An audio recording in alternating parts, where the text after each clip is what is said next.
అంటే చంద్రబాబు నాయుడు ప్రభుత్వం ఏ విధంగా మాయ చేసి మోసం చేస్తానికి ఉదాహరణ. ఫస్ట్ ఫ్లోర్ వాళ్ళకి మేము డబ్బులు ఇస్తాం, సెకండ్ ఫ్లోర్ వాళ్ళకి మేము డబ్బులు ఇస్తాం, మేము సర్వే చేస్తాం, ఇంటింటికి తిరుగుతాం అని చెప్పని చెప్పారు. ఎంతమందికి ఇచ్చారు, ఎంత సర్వే చేశారు? సరిగ్గా పట్టించుకోకుండా ఇంటికి తాళం వేశారని చెప్పని, నాట్ ట్రేస్డ్ అని చెప్పని ప్రజానికాన్ని మీరు మోసం చేయలేదా? ప్రజానికాన్ని మీరు అన్యాయం చేయలేదా? ఎప్పుడైతే ప్రజానికం అరే మేము మోసపోయాము, వీళ్ళ వల్ల మనకి నష్టపరిహారం చెల్లించట్లేదని చెప్పని రోడ్డు మీద ధర్నా చేస్తే మీరు వెళ్ళి సచివాలయంలో అప్లై చేసుకోండి, సచివాలయంలో అప్లై చేసిన ప్రతి ఒక్కరికి గారా మేము నష్టపరిహారం చెల్లిస్తామని చెప్పి ఆ రోజు చెప్పారు. ఏదో మీరు చెప్పారు కదా, మీరు చేస్తారు కదా, మాది 40 సంవత్సరాల ఇండస్ట్రీ అని చెప్పని ఓ డబ్బా కొట్టుకుంటారు కదా అని చెప్పని మా ప్రజానికి అందరు గారు సచివాలయంలో చెప్పారు. అక్కడికి వెళ్ళిన తర్వాత చూస్తే సచివాలయంలో అధికారులు చేతులు ఎత్తేసారు. మా వల్ల కుదరదు, మేము నమోదు చేయలేము, మేము మీకు న్యాయం చేయలేము అని చెప్పని ఆ రోజు సచివాలయం వాళ్ళు చెప్తే కలెక్టరేట్ ఆఫీస్ దగ్గరికి వెళ్ళండి, మీరు కలెక్టరేట్ ఆఫీస్లో మీరు రిప్రజెంటేషన్ ఇవ్వండి చెప్పని చెప్పారు. మన కలెక్టరేట్ దగ్గరికి వెళ్తే గేట్లకు తాళం వేసి, ఇదిగోని ఫోటో ఇంకా మా దగ్గర ఉంది, గేట్లకి తాళాలు వేసి గేటు బయట ఏమో 100 మంది, వందలాది మంది, వేలాది మంది పాపం బాధితులు ఉంటే తాళాలు వేసి సిగ్గు లేకుండా ఒక పోలీస్ అధికారిని పెట్టి మీరు కాగితాలు తీసుకున్నారు. ఇది మీరు చేసిన తతంగం. ఈ విధంగా పాపం ఎవరైతే నష్టపోయారో వాళ్ళందరినీ ఆ విధంగా మీరు మోసం చేశారు. ఏదైతే పురుగుల్లాగా అసహాయించుకునే విధంగా అరే మాకు సాయం చేయనని చెప్పని మీ ఎమ్మెల్యేల దగ్గరికి వెళ్తే వాళ్ళు ఏదో చేదరించుకుని ఎంతకంటే ఇంకేం చేస్తామని చెప్పని చేదరించుకునే విధంగా మీరు అందరిగా ప్రవర్తించారు. మీ తెలుగుదేశం పార్టీ ఎమ్మెల్యేలే గత ఏదైతే డిఆర్సీ సమావేశం జరిగిందో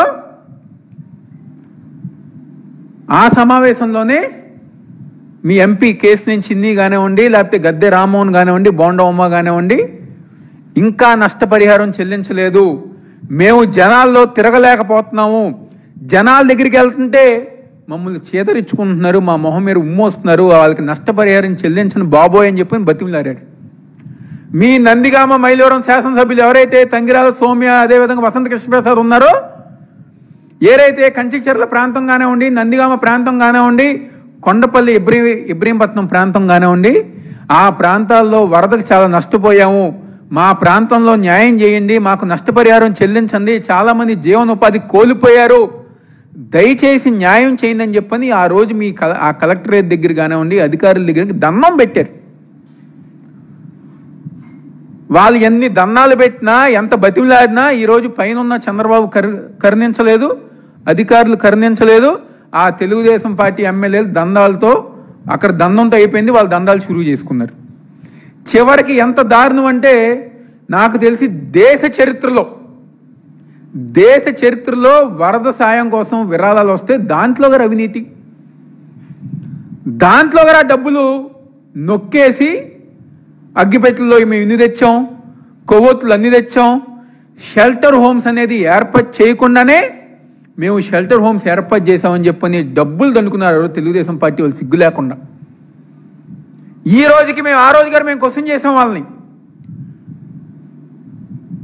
వరద సాయం చేసిన వాళ్ళు ఏదైతే ఉందో మీరు ఎంత ఖర్చు పెట్టారు, ఏమి చేశారని చెప్పని ఆ రోజు మేము ప్రకటన ఇవ్వండి ప్రభుత్వం తరపునంటే ఈ రోజు గారు వాళ్ళు ఇవ్వలేకపోయారు. వరద సాయంలో గారు సిగ్గు లేకుండా అవినీతి చేసిన ప్రభుత్వం ఉంటుంది ఈరోజు కూటమి ప్రభుత్వం, చంద్రబాబు నాయుడు ప్రభుత్వమే.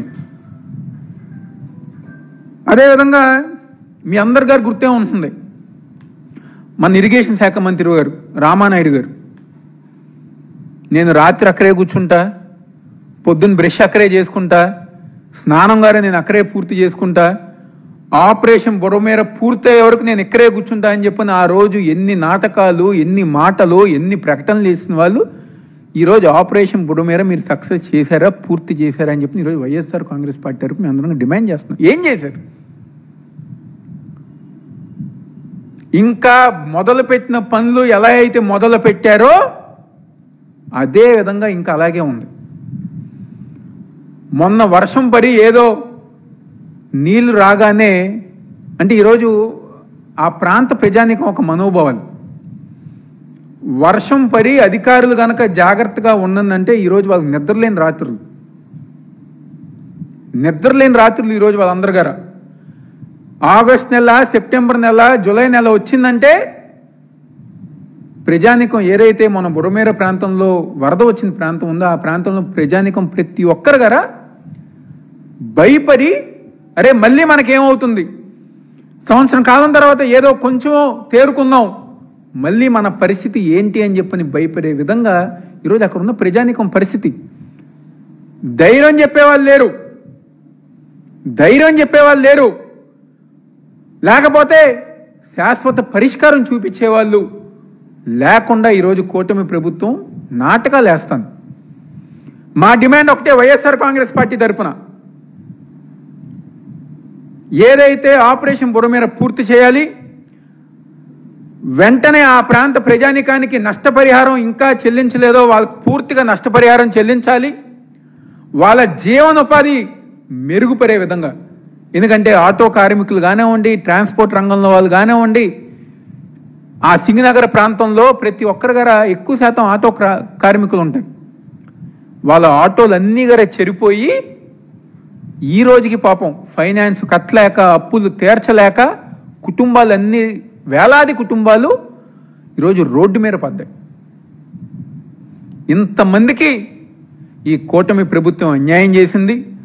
సంవత్సరం కాలం పూర్తయినా వాళ్ళకి న్యాయం చేయకుండా మోసం చేస్తుంది.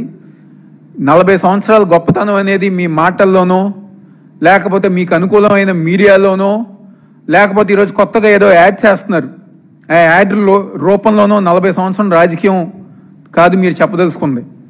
మీ 40 సంవత్సరాల రాజకీయం, మీ 40 సంవత్సరాల ఇండస్ట్రీ మీరు నిజంగా నిరూపించాలనుకుంటే, మీకు ఆ దమ్ము ధైర్యం ఉంటే ఇలాంటి పనుల్లో నష్టపోయిన ప్రజానికానికి న్యాయం చేయండి, వాళ్ళకి మంచి చేయండి, వాళ్ళ కుటుంబాలని నిలబెట్టండి.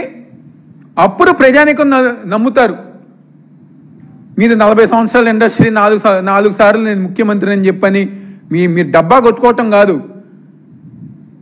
మీ డబ్బా కొట్టుకుని పాపం ఇక్కడ ఉన్న ప్రజానికం అందరు గారు మోసపోయారు. మేము గర్వంగా చెప్పుకుంటాం. మా నాయకుడు జగన్మోహన్ రెడ్డి గారు దమ్మున్న నాయకుడు, రిటైనింగ్ వాల్ పూర్తి చేసిన దమ్మున్న నాయకుడు, శాశ్వత పరిష్కారం చూపించిన దమ్మున్న నాయకుడు జగన్మోహన్ రెడ్డి గారు అని చెప్పి మేము చెప్పుకుంటాం. మీరు చెప్పుకోగలరా? సంవత్సరం కాలంలోనే రిటైనింగ్ వాల్ పూర్తి చేసి ఈరోజు కృష్ణలంక ప్రాంత ప్రజానికానికి ఒక దేవుళ్లాగా ఉన్న నాయకుడు ఉన్నారంటే అది వైఎస్ జగన్మోహన్ రెడ్డి గారు. అది మేం చెప్పింది కాదు. పోయిన సంవత్సరం 10 లక్షలు 12 లక్షల క్యూసెక్కులు నీరు వస్తే ఆ ప్రాంతాన్ని కాపాడింది జగన్మోహన్ రెడ్డి గారు నిర్మించిన రిటైనింగ్ వాల్.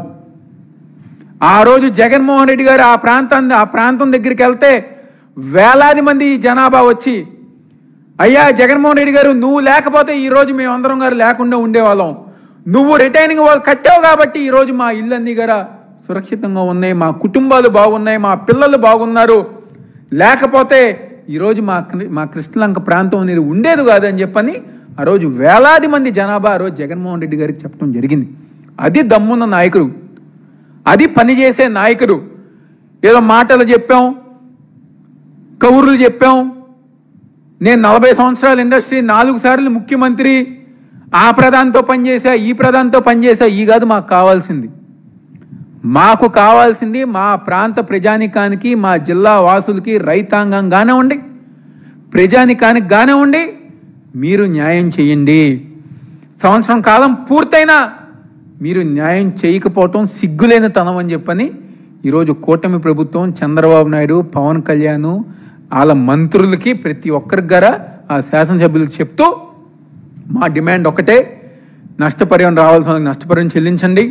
ఎవరైతే ఉపాధి కోల్పోయారో వాళ్ళందరూ బతుకుల్లో వెలుగులు నింపండి అని చెప్పని ఈరోజు వైఎస్ఆర్ కాంగ్రెస్ పార్టీ తరపున మేమందరంగా డిమాండ్ చేస్తూ సెలవు తీసుకుంటున్నాం.